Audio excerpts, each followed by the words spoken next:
Japan Expo a été l'occasion pour nous d'interviewer Louis, l'auteur de Red Flower chez Glénat. Nous sommes avec Louis, le mangaka créateur de Red Flowers et Red Flower Story d'abord en édition tout seul et maintenant Red Flowers publié chez Glénat. C'est ça. Voilà, et ben parle-nous-en.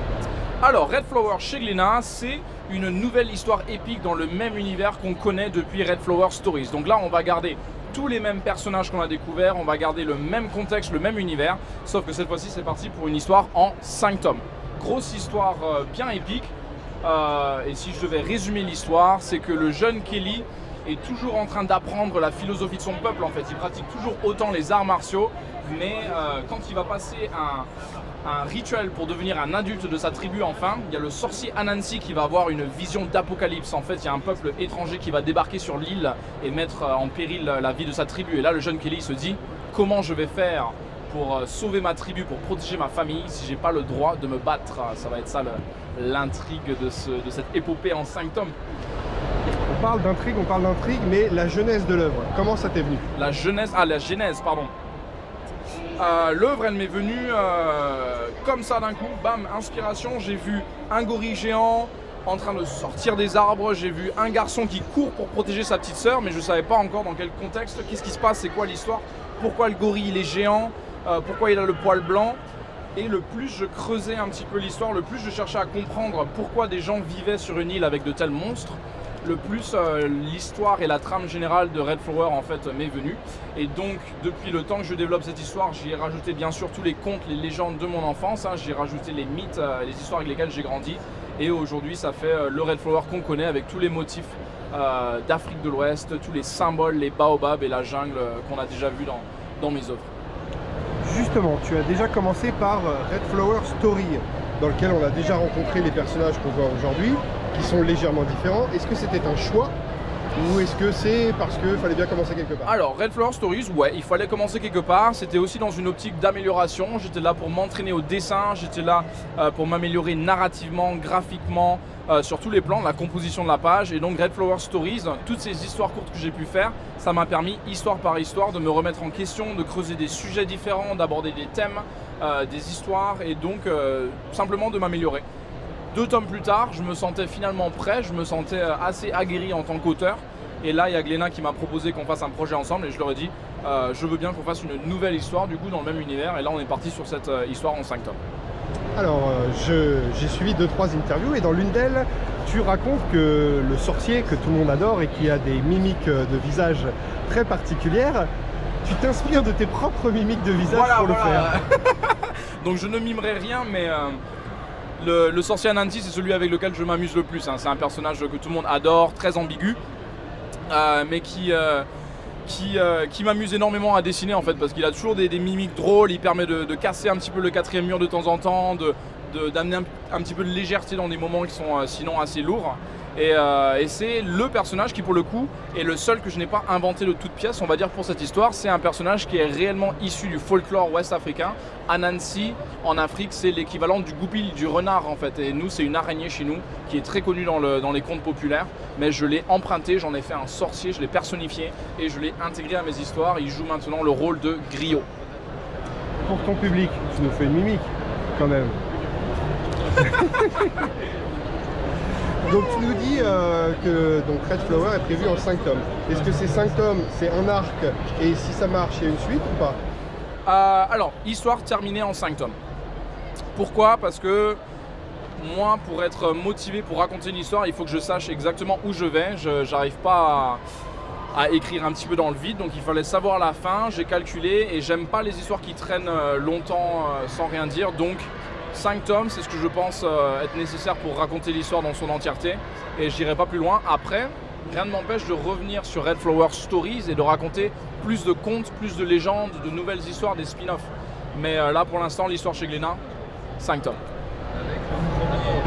Vis-à-vis en fait de Red Flower pour les nouveaux lecteurs, est-ce qu'il y a forcément en fait un intérêt de revenir creuser dans les Red Flower Stories du passé pour découvrir un peu plus de l'univers que tu proposes? Carrément. Red Flower Story, c'est la découverte de chaque personnage individuellement. Donc chaque chapitre, tu vas avoir une histoire spécifique à un personnage. On a la petite sœur Aïcha, on a Kelly qui a une histoire, on a le sorcier, son histoire d'origine. On a vraiment plein de personnages qui sont développés profondément et j'aurais pas eu la place de faire ça dans l'œuvre principale en fait. Donc là, c'est vraiment du plus, c'est du spin-off, c'est du bonus. Tout le monde a un personnage préféré et tout le monde pourra découvrir l'univers encore plus en détail dans les histoires courtes. Dans ta précédente réponse, tu nous parlais potentiellement de continuer à développer l'univers indépendamment à la suite des Red Flower Stories, on voit la même image.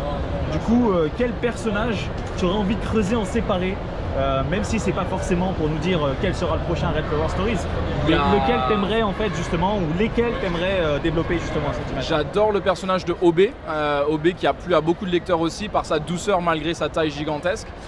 Mais aussi j'aimerais développer plus de personnages féminins en fait. J'ai commencé par des histoires qui sont majoritairement masculines parce que voilà, je racontais un peu mon vécu, je racontais des histoires qui m'ont bercé.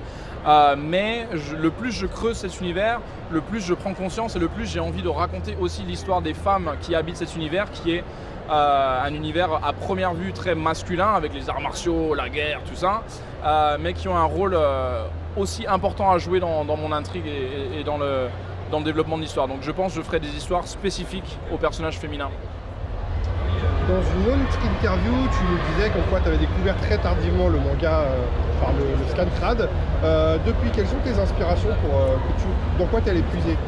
Alors, je lis de tout ces temps-ci. Mon coup de cœur du moment, ça va être Bright Stories. C'est peut-être pour ça d'ailleurs que je parle d'histoire et de récits féminins, parce que Bright Stories, ça a été une révélation autant narrative que graphique, que de mise en scène, que de développement des personnages.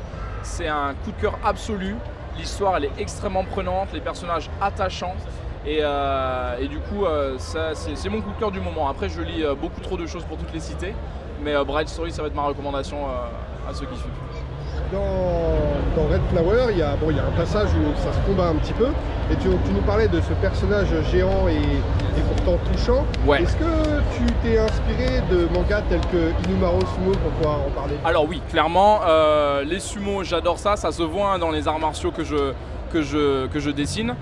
Inumaro Sumo, c'est un gros coup de cœur pour moi aussi. C'était un des premiers mangas de sport que j'ai lu qui m'a plu. Et c'est d'ailleurs à travers ce manga que j'ai découvert tout l'art et la philosophie du sumo. Et ceux qui connaissent mon amour pour les arts martiaux et la philosophie qu'il y a derrière les arts martiaux vont savoir que c'est exactement ce qui est représenté dans le sumo. Et donc j'en ai fait un sumo un petit peu africain, mais au final c'est ça l'influence. Ouais. Du coup, toute ta passion liée aux arts martiaux te sert essentiellement à puiser les informations dont tu as besoin pour la création des scènes d'action ou tout simplement de l'art martial. Voilà, j'ai commencé avec le Dambe qui est un art martial qu'on a en Afrique. J'ai enchaîné avec un petit peu une inspiration du karaté avec de la capoeira. J'ai mixé du sumo et là ma prochaine envie c'est de mélanger un petit peu des aspects du jiu-jitsu qui est un art martial que j'ai découvert récemment mais qui m'intéresse énormément parce que du coup quand on parle de non-violence mais qu'on pratique les arts martiaux, le jiu-jitsu qui est l'art d'immobiliser son adversaire sans forcément lui donner des coups ou le frapper, je trouve que là on est en plein dans la veine de ce que je raconte et donc je pense que ce serait hyper intéressant dans un des prochains combats d'y intégrer quelques éléments de Jiu-Jitsu, mais c'est aussi comme ça je pense qu'en tant qu'auteur je vais garder mon intérêt et ma motivation à bosser, c'est toujours mélanger des choses nouvelles, amener des nouvelles sources d'inspiration pour moi aussi me motiver et m'inspirer à continuer la suite.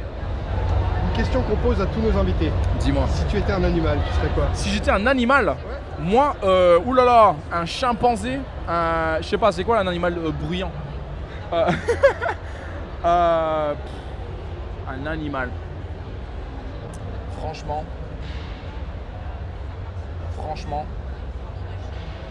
Ouais, j'ai envie de dire un espèce de chimpanzé. Fait du bruit quoi. Qui parle beaucoup, ouais. Qui parle beaucoup. Alors, Le roi Louis dans le livre de la jungle. C'est moi là, voilà. C'est ça. mais du coup, pour ceux qui te côtoient ou qui t'ont déjà rencontré, ils savent désolé que pour eux. tu es toujours avec ton petit instrument très proche de toi, donc que tu as plaisir à Désolé nous pour ton montrer, micro. à utiliser. Voilà, une petite Est-ce tam-tam. que la musique est quelque chose que tu as envie aussi d'introduire ou de laisser une part à l'intérieur de ton œuvre Red Flower? Oui, et pour plusieurs raisons. La musique, je l'adore. Malheureusement, je ne suis pas mélomane. En fait, j'ai beaucoup de mal avec les mélodies, j'ai beaucoup de mal à me rappeler des chansons. Et je pense que c'est aussi par envie de surmonter ça que j'ai envie d'incorporer dans mon récit des éléments de poésie, de rythmique. On est inspiré un petit peu des rap battles qu'on a aux US dans l'histoire du hip-hop, qui sont très proches en fait de la façon de raconter des contes de l'histoire en Afrique, où les contes vont se raconter, c'est interactif avec le public. Le conteur, le griot va raconter son histoire, il va appeler le public qui va répondre, qui va chanter avec le conteur.